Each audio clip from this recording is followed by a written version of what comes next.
आज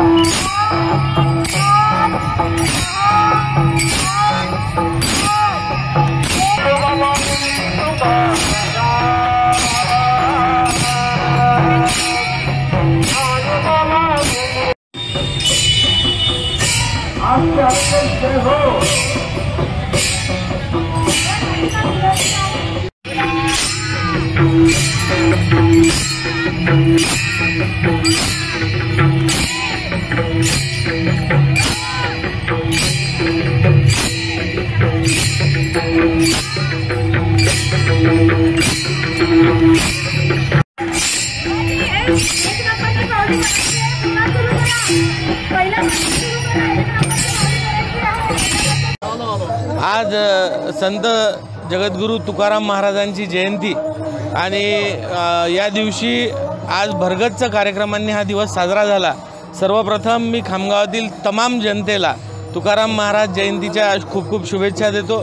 ज्या तुकाराम महाराजांनी शिवाजी महाराजांना गाईड केलं, त्यांना शिकवण दिली आणि ज्या तुकाराम महाराजांनी ज्या समाजातील अनिष्ट प्रथा, रूढी, परंपरा या नष्ट करण्याचा संदेश दिला, अशा तुकाराम महाराजांची आज जयंती आहे। या दिनी निश्चित सर्वांनी तुकाराम महाराजांच्या अभंगातून आपल्या जीवनासाठी एक नवीन दिशा घ्यावी हीच सगळ्यांना मी प्रार्थना करतो आणि पुनश्च एकदा सगळ्यांना खूप खूप शुभेच्छा देतो।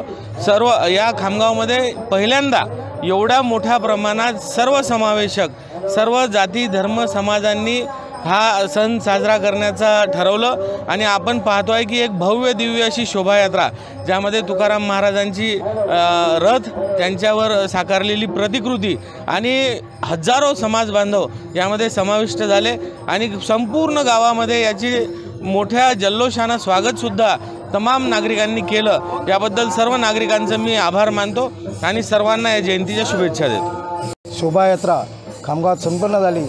ही सर्व समाजातील बांधवांनी जे परिश्रम घेतलं, या सगळ्या बांधवांचं मी हार्दिक मनापासून खूप खूप आभारी आहे। आणि जे कार्यक्रम झाला याच्यात सर्व समाजातील सगळे जेवढे समाजातील आहे सगळ्यांना आम्ही इथे बोलवलं व तुकाराम महाराजांचे एकाचे नसून कुणबी समाजातून सगळ्या समाजाचे आहेत, त्यामुळे सगळ्या मी येणाऱ्यांचे सगळे भाविक भक्तांचे मनापासून सत्कार समितीच्या वतीने त्यांचे आभार मानतो व मानतो।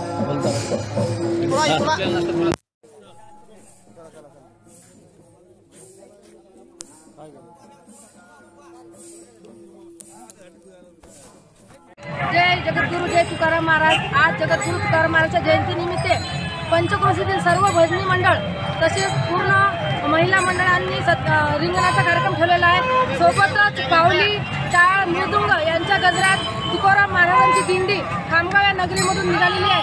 सोबतच कार्यक्रमाचं आयोजन सुद्धा केलेलं आहे। महिलांचे विविध खेळ या माध्यमातून आपण घेणार आहे। जगद्गुरु तुकाराम महाराज हे एकमेव संत आहेत की ज्यांच्या अभंगामुळे आपल्या कीर्तन सेवा सगळ्या त्यांचे अभंग तरलेले आहेत। असे जगद्गुरु तुकाराम महाराज यांची आज जयंती आहे आणि त्यांच्या जयंतीनिमित्त विविध कार्यक्रमातून पंचक्रोशीत आलेल्या महिला मंडळ यांचा सत्कार आणि सन्मान जगद्गुरु तुकाराम महाराजच्या जयंती निमित्तानं खामगावकर नदी करणार।